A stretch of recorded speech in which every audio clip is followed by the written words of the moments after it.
Eh bien, nous voici donc le 1er janvier 2023. Bonne année, meilleurs vœux et surtout, bonne chance. Vous pourriez en avoir besoin. Non, je plaisante évidemment. Quoi de mieux pour commencer une année que de terminer une hache, une francisque. Je fais donc suite à ma vidéo sur la récapitulation de 2022. Et nous allons essayer ensemble de déterminer des prospectives, des futurs éventuels pour 2023, à partir d'éléments concrets, factuels, des causes qui vont automatiquement engendrer des conséquences. Dans l'histoire que nous connaissons depuis presque 3000 ans, rien n'est nouveau. À chaque fois, les choses reviennent en boucle et tout recommence presque de la même manière, à quelques variations près.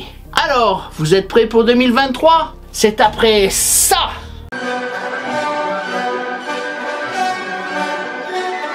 Salutations compagnons et compagnonnettes, je suis Baillant Taillefer, forgeron médiéviste et historien à ses heures ou le contraire. J'ai donc assisté avec beaucoup d'émotion à l'allocution de notre président. J'en ai retiré 2 mots essentiels. Nous devons être unis et vous devez travailler. Bon ça, pour le travail, il n'y a pas de problème. On sait qu'il faut travailler, vu les taux d'inflation qui nous tombent sur la figure. Alors en parlant d'inflation, alors comment vais-je être mangé en 2023 ? De combien de pourcentage ma facture électrique va-t-elle augmenter ? De même, à combien vais-je payer le prix de l'acier ? Et la nourriture ? Et l'essence ? Alors évidemment, nous pouvons déduire de façon très simple que s'il y a effectivement de graves problèmes par rapport à l'énergie, au chauffage, à l'électricité, à l'essence, aux matières premières, à l'alimentation qui deviennent trop chères, alors en 2023, si la situation économique empire, on peut s'attendre à des troubles sociaux. Premier point, je remarque des phénomènes, ça veut dire qu'il y a des forces, qu'il y a des mouvements sociaux qui échappent au pouvoir central. J'en veux pour preuve des cas de personnes qui se font justice eux-mêmes, sans passer par la police ni par la justice, et surtout, ce qui me semble extrêmement important, c'est le triste fait divers qui a eu lieu à Montpellier lors de la demi-finale de la Coupe du Monde de football, où un jeune homme de 13-14 ans a été malheureusement écrasé par une voiture, conduite par un conducteur qui brandissait un drapeau français et qui était poursuivi par plusieurs personnes. Et d'un point de vue sociologique et historique, ce qui est intéressant, c'est que le conducteur appartenait à ce qu'on appelle la communauté gitane, les gens du voyage de Montpellier. Quant à la victime, elle appartenait à la communauté maghrébine. De par le droit, de par la déclaration des droits de l'homme et du citoyen de 1789, nous sommes tous égaux devant le droit, devant la République française, et nous sommes tous citoyens d'un pays que l'on nomme la France. S'il y a une communauté, c'est la communauté de tous les Français, quelle que soit leur religion, leur genre, leur appartenance sociale, leur ethnie, et j'en passe. Alors il se trouve que, d'après ce que l'on a pu comprendre, il y a eu une vague de vengeance de certains membres de la communauté maghrébine envers les gens du voyage. Et les choses ne se sont pas tout à fait bien passées. Tout cela en dehors de la police et de la justice, qui de son côté faisait son enquête.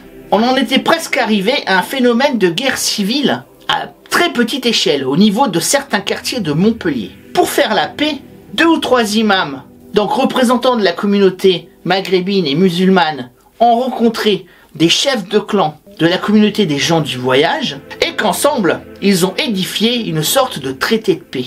Eh bien voyez-vous, quand des clans se font la guerre, qu'ils ne passent plus par l'État pour décider de ce qu'on appelle le vivre ensemble, et qu'ils organisent la justice eux-mêmes, ça me fait furieusement penser à une certaine époque, ce qu'on appelle la féodalité. En effet, lorsqu'un gouvernement entre en déliquescence et qu'il est trop fragile pour pouvoir user de son pouvoir d'autorité, alors les simples citoyens se regroupent en communautés et en clans et organisent eux-mêmes leur façon de vivre, avec leurs propres coutumes, leurs propres droits et leur façon de faire la guerre.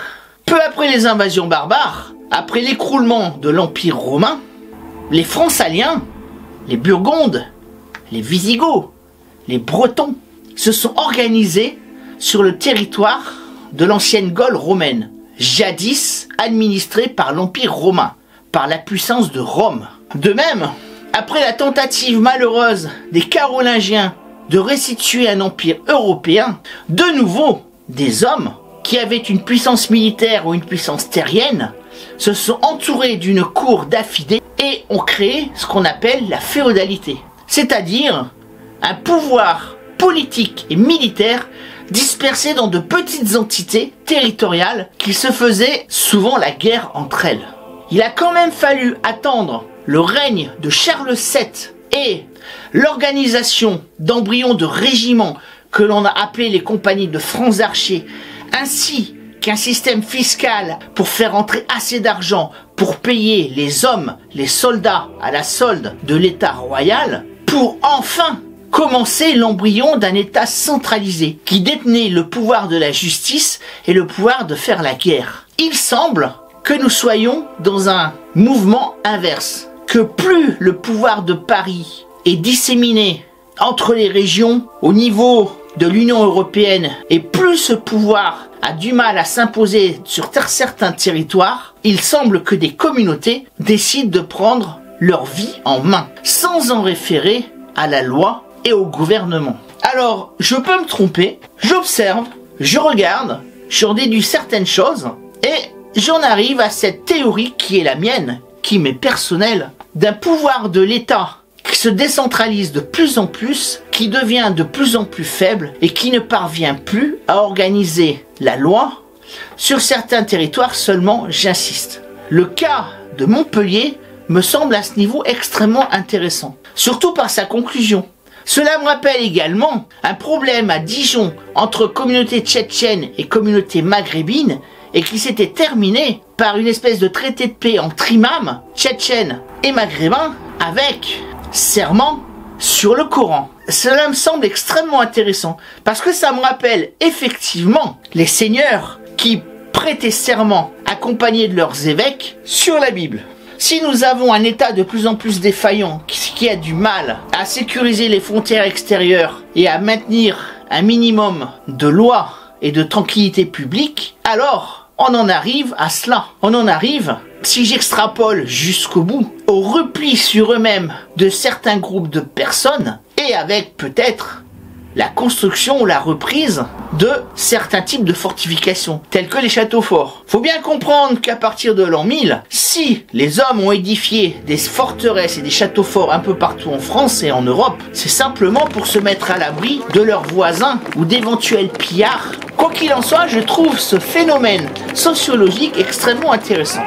Alors à présent, j'en viens à la situation extérieure, avec la guerre en Ukraine. Nous avons tous été étonnés par la vigueur du peuple ukrainien et par la vaillance et la bravoure du soldat ukrainien. Et je pense que les premiers étonnés en ont été les Russes, et notamment M. Poutine. Si l'invasion de l'Ukraine s'est faite, je pense qu'elle s'est faite sur de mauvais renseignements, et que l'armée russe attendait une espèce de fraternisation d'un peuple ukrainien qui leur est frère. Frère par l'histoire, puisque les premiers princes russes sont les princes de Kiev, et frère par la religion, la coutume et les façons de vivre, puisque ce sont tous des Slaves orthodoxes. Quoi qu'il en soit, nous avons pu voir qu'une poignée de soldats plus ou moins bien entraînés, avec une motivation et un armement adéquat, je pense ici aux missiles Javelin et aux autres missiles anti-chars livrés par les Occidentaux, par les pays appartenant à l'OTAN, alors ces soldats peuvent infliger d'énormes dégâts aux divisions blindées d'un éventuel envahisseur. Cela est extrêmement intéressant au niveau tactique. Ce que je vois dans tous les journaux spécialisés sur l'histoire militaire et sur la force mécanisée, c'est qu'une question lancinante se pose.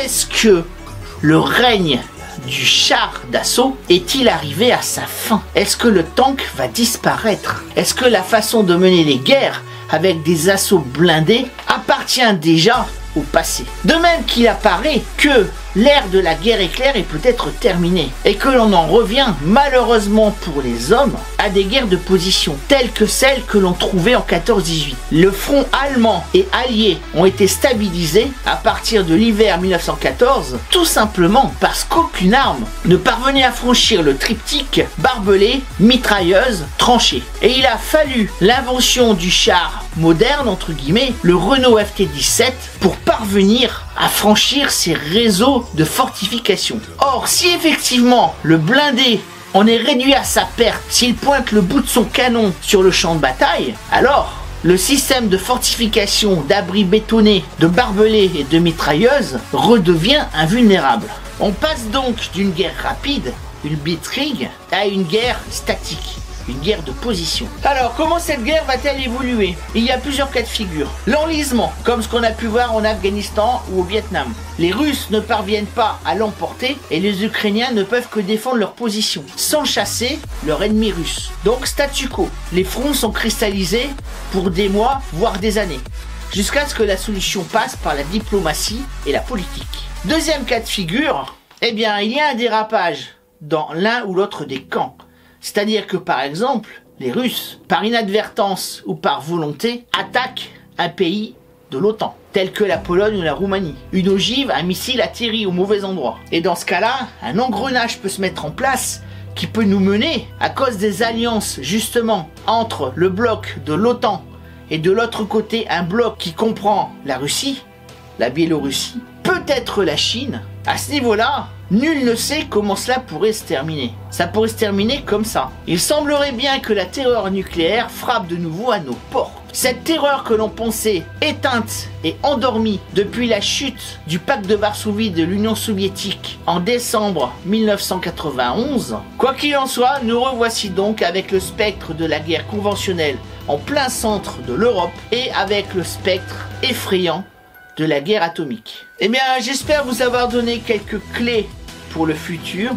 Je le répète, je ne suis pas devin, je ne pose que des hypothèses, que des théories. On verra si elles se réalisent ou pas. Je vous souhaite de bien vous porter pour la nouvelle année. Prenez soin de vos santé, prenez soin de vos âmes et mettez tous vos efforts pour faire aboutir vos projets personnels. Réalisez-vous, soyez enthousiastes malgré une période de marasme économique. Souvenez-vous, le premier et le dernier champ de bataille, c'est l'esprit. Ça se passe là. Je vous remercie de m'avoir écouté. Je vous souhaite de bons vœux pour l'année 2023. Souvenez-vous de vous abonner, de liker, de poser des commentaires si vous êtes d'accord ou pas d'accord avec moi. Parce que, plus encore qu'avant, j'ai besoin de vous pour faire évoluer la chaîne. Et comme vous le savez, l'histoire, c'est toi qui l'as fait.